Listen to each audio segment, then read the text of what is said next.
Hi guys, sorry.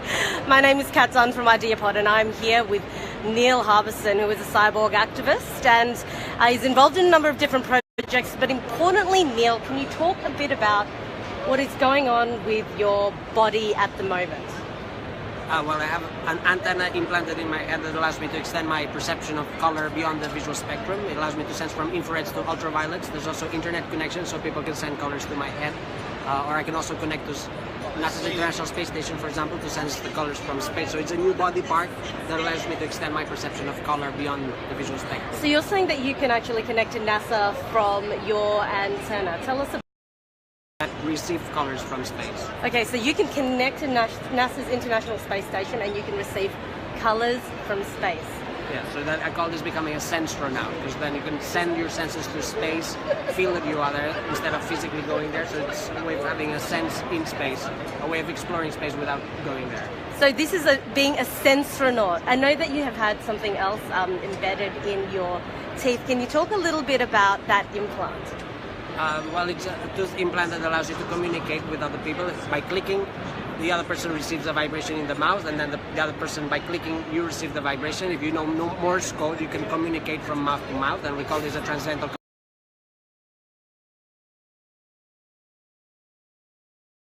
Have to keep talking and hope that the Wi-Fi works, because as we know, technology is not all perfect. But so you were talking a little bit about transhumanism, and you were saying how your antenna enables you to sense things that other humans cannot.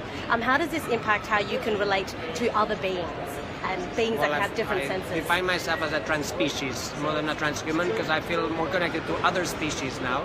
I feel connected to insects that have antennas because we share a body part. I feel connected to animals that sense infrareds and ultraviolets. So I feel a connection with other species that I didn't feel before. So that's why I define myself as a transspecies.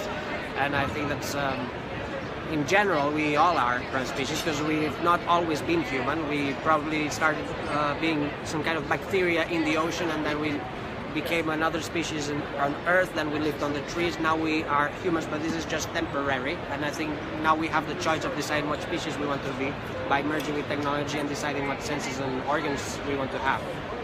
So we can decide what species we want to be by deciding what senses and organs we want to have. And the last question I want to ask you, well, the second last question I want to ask you, Neil, is can you tell us a little bit about the next step in your actual evolution? You're undergoing a project where you're hoping to sense time in a different way. Can you tell people about that? Yeah, we all have a sense of time, but we don't have an organ for the sense of time. So I'm going to have an organ circular that will give me a point of heat that will slowly go around, and it will take 24 hours to do the complete circle, so I will feel the pass of time, and this will give me a sense of time. I want to get used to this rotation until it becomes normal for my brain, and whenever this happens, I'll see if I can modify my perception of time. If I want a situation to last longer, I'll program the heat to go a bit slower so that I can stretch time. So it's basically taking Einstein's theory of time relativity into practice and see whether or not we can modify our perception of time if we have an organ for time. This is incredible, Neil. One last question I want to ask you. What is something that you believe to be true that others don't believe to be true?